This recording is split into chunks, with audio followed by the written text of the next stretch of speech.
Okay, dear students, today we are going to discuss about vectors in two-dimensional. It's a very important topic as per the respective of CIA's exams.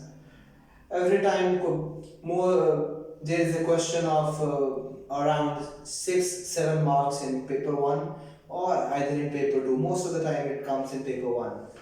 So basically we need to know the difference between uh, scalar and vector. You all have read about scalar and vectors in your physics as well. The difference between scalar and vector is the scalar only has magnitude. And what does magnitude means? It means the size. Size. For example, if you are moving from a point A and you are coming towards a point B and you are covering some distance around 20 kilometers. So this 20 kilometers is actually the magnitude that we are talking about. So, uh, but what about vectors? The difference between vector and scalar is that of direction. No doubt magnitude has to be there in vectors as well, but the difference only in vectors in the case of a vector is that it has direction. So if I just want to convert this AB distance between 2 points A and B into a vector thing, so all I need to do is just add the direction that I am moving from point A to point B. So how actually we write it in the form of a representation? It is actually AB, and what is actually AB over here? It is actually A stands for the starting point,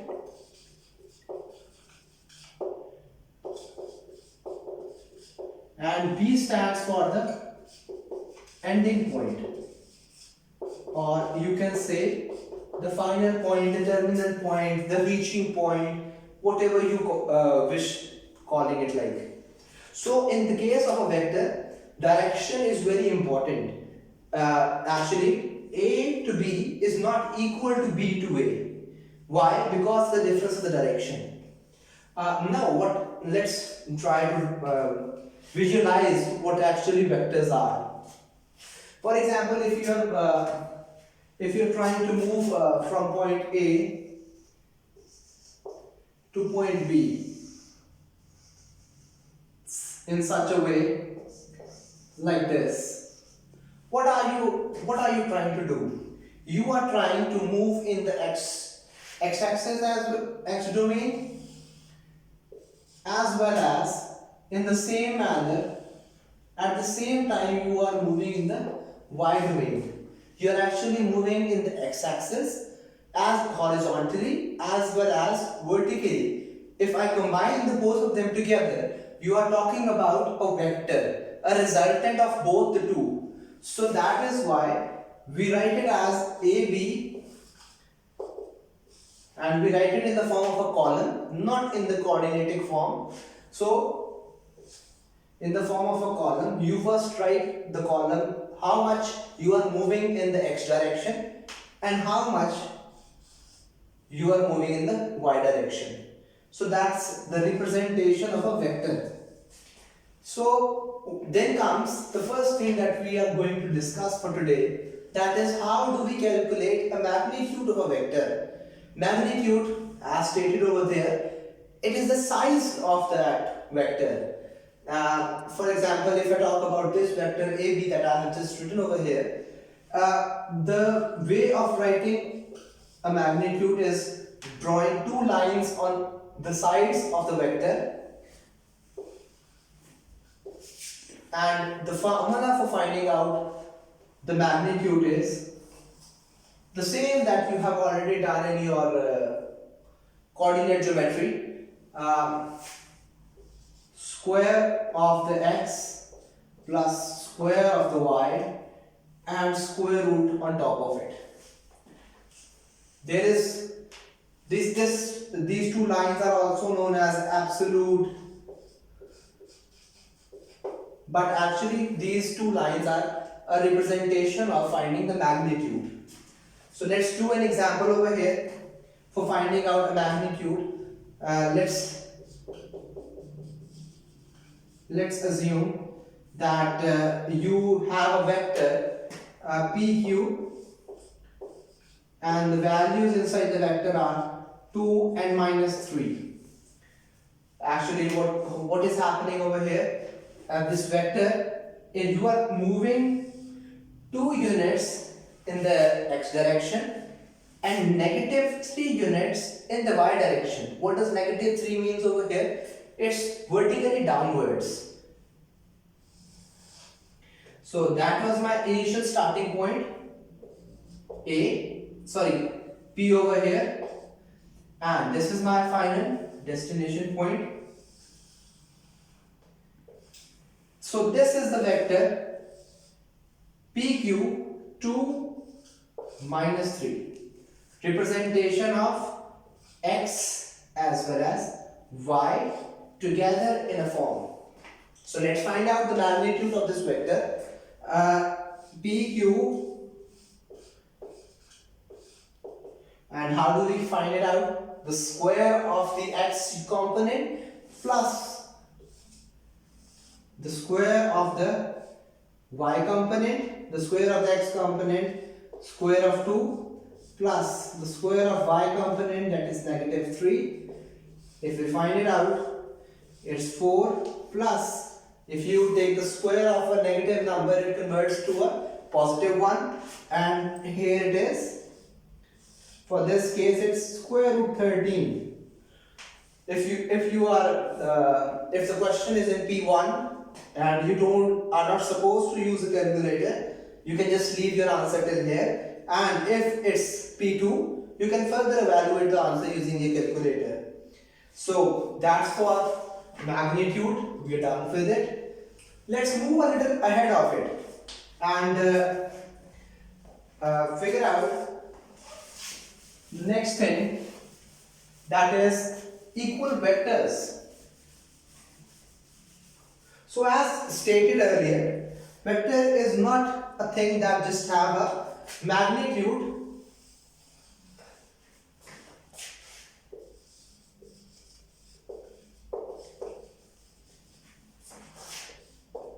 but it also have direction.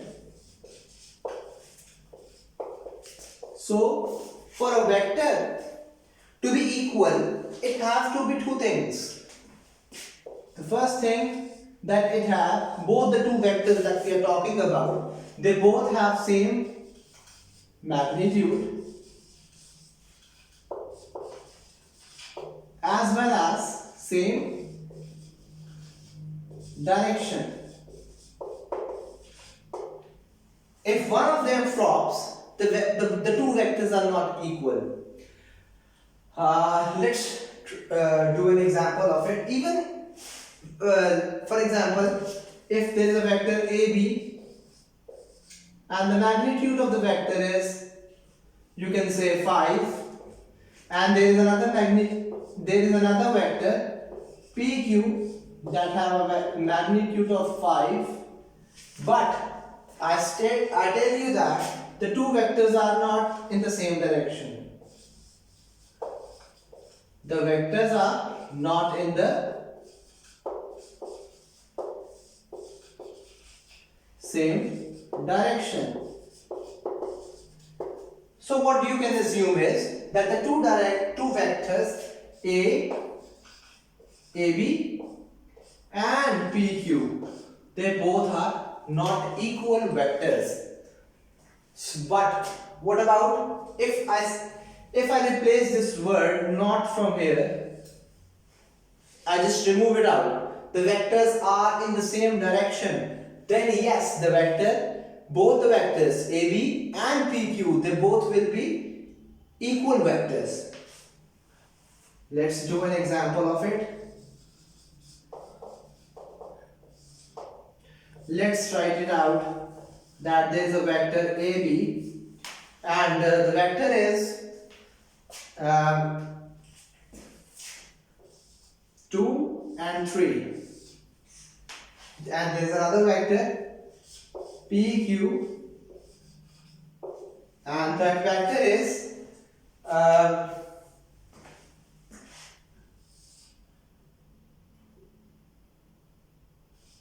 3, 2. Let's first of all try to find out the magnitude of the two vectors. AB, if I find out the magnitude, or FAB, how will I find it out? You all very well know that now. That the square of the x component plus the square of the y component and the square root on top of it. So that will give us 4 plus 9, that is square root of 13, as we did earlier. Let me find out the magnitude of PQ. Since the components are the same, so the vector values, it will also give you square root 13. Since the magnitude of both the two vectors is equal, the magnitude value of AB is equal to the magnitude value of PQ, but yet both the two vectors are not equal. And what's the reason for that? The reason is that the direction is not yet mentioned, and if the direction is same,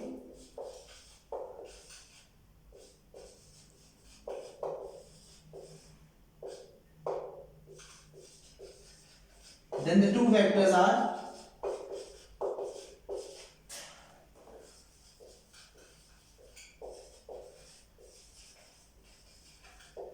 equal. So we are done with the second thing as well over here, and that is equal vectors. Let's move a little ahead of it and try figuring out what does a negative vector means. As we all very well know that the vector is comprised of two things, not just one. The two things are the magnitude as well as the direction of the vector. So a vector, if the two vectors are negative, they both are supposed to have the magnitude same, but the direction has to be opposite. And how come that is possible? Let's have a look over here. Negative vectors.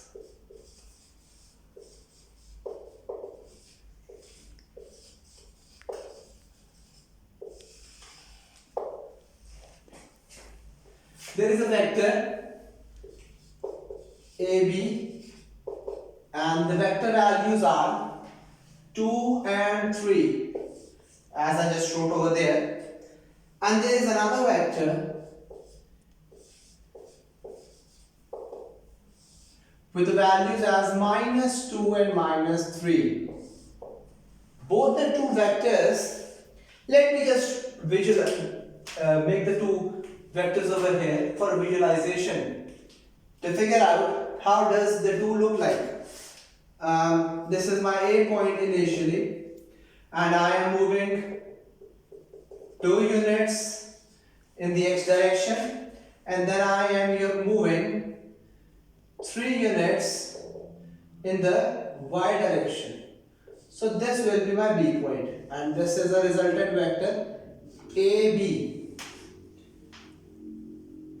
Let's try to visualize the PQ vector as well over here. If this is my point P, and I have to move this in the -2 direction in the horizontal. So this means that I'll move in this direction, and then definitely I'll come over here, and I have to move 3 boxes or 3 units in the negative direction of y. So that means I have to move vertically downwards. So this is my resultant Q.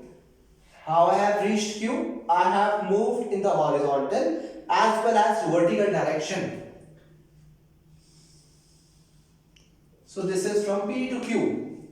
So what can you see over here from the two diagrams about the vector AB and this vector PQ?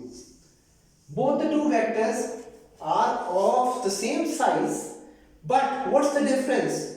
One is moving from left to right and the other one is moving from right to left, from up to down. So what is actually happening? The only difference over here is that both of them have the same magnitude, but the difference is of their direction. One is moving from down to upwards, or you can say left to right, and the other one is moving from upward direction to downward, or you can call it from right to left. So the two vectors is such kind of a vector, they are negative vectors of each other. So whenever, let's write an important point from here, that whenever you want to change the direction of a vector,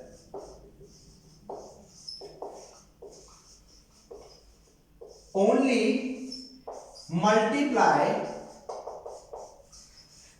it with -1. Whenever you just want to change the direction of the vector, just multiply it with -1. So that just changes the direction of the vector. So whatever direction it is going, it will just move in the opposite direction. For example, if it is moving in the PQ direction, if you multiply this vector PQ with a negative sign and -1, it will convert into QP. Just the direction will change. The initial of the starting point and the ending point, both of them will just switch with each other. So we are done with this thing as well. Now the next thing is about parallel vectors. The parallel vectors are Before going into parallel vectors, let's have a little review of what are the scalar multiples of each other. What can be a scalar multiple of vector? For example, let me just draw a vector over here for you. Let me make a vector like P. This is a vector P which is starting from point A and ending at point B. This is actually parallel vector that I am about to explain. As from the word it is clear, the two vectors will be parallel to each other. And how is that actually going to happen? This is only and only possible if the two vectors are in the same very direction.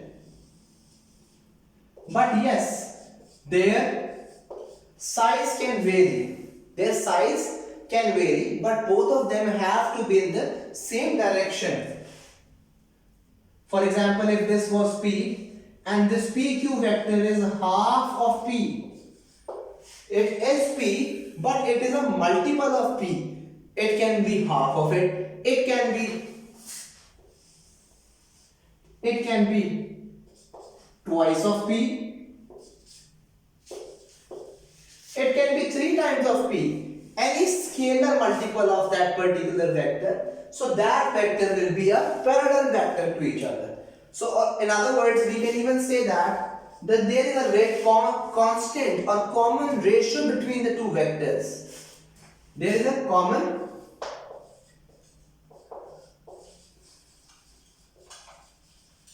ratio between two vectors.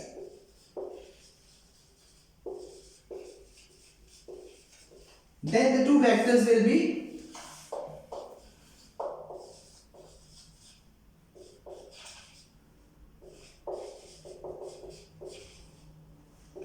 parallel or a scalar multiple of each other. Let's move a little ahead of it. Addition of two vectors. And why? So, the next thing is addition of vectors. And when actually are we going to need addition of vectors? The vectors are actually when you are moving from one point to another point, from point A to point B, you are moving. So that is a vector. But when would you be needing? When would you be adding two vectors? And that would be only be possible when you are actually having more than two vectors. Let's try to visualize this thing as well over here, because visualization makes things easier for us. Addition of vectors.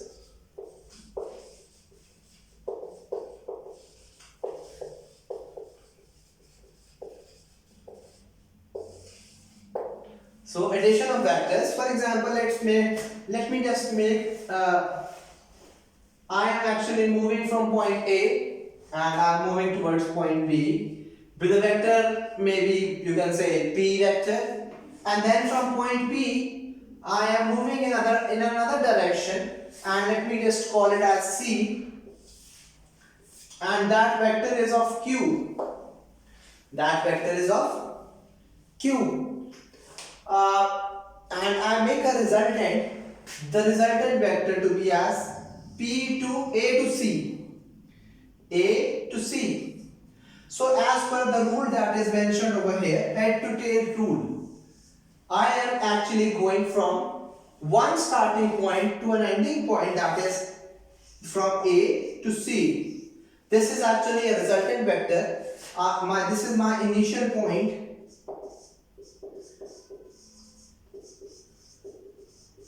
And this is my ending point. So, by the way, you can even call it as you are taking a route from one point to another. This is your resultant route, and for some issue or this route is actually temporarily closed for you. So, which other route can you use? You can move from point A to B and then from B to C. Ensure that A to B and then from B to C. See, you can see over here that from wherever you are ending your one vector, the next vector is starting. This is actually the same thing there in the middle. There is the same thing in the middle. Or what you can say is that the head of one vector, this is the head of one vector, vector number 1, and this is the tail of the other vector, tail of the vector 2. Head of the first vector is adding into the tail of the second vector. This is how you add the two vectors. We will do a few for this example. For this case, if I am moving from point A to C, I can opt another route from A to B and then from B to C. From A to B, the head is at B, and this head B should be the tail of the next vector. Then this will be a complete addition. For the vector AB, my vector value is AB, it's P, and then starting from that next tail and ending on the final destination, that vector is Q. So this resultant vector P plus Q would be from A to C. I hope it's clear to you all. In the same manner, for the subtraction of a vector, just a subtraction. For subtraction case, let me just change the direction of this vector. This same very vector from B to C, I have just labeled it as Q. the direction of the vector from C to B is now Q. So what would be the direction of the vector that is from B to C? And yes, from the previous thing that we just studied out, that the two vectors just change their direction when they are multiplied with a negative sign. So if we want to change the direction of this B to C vector, then we just need to multiply this Q with a negative sign. And the other scenario, the second scenario would become A to B and then B to C, but the direction would be in this case P and negative Q. Why negative Q? Because C to B is Q, but we are interested in B to C, not C to B. So we just need to reverse the direction of the vector, and for that we just need to multiply the vector with the negative sign. Inshallah, in the next video we'll be doing a few past paper questions as well. Don't forget to like, subscribe my channel and share with others so that they can also learn from the videos. Thank you so much.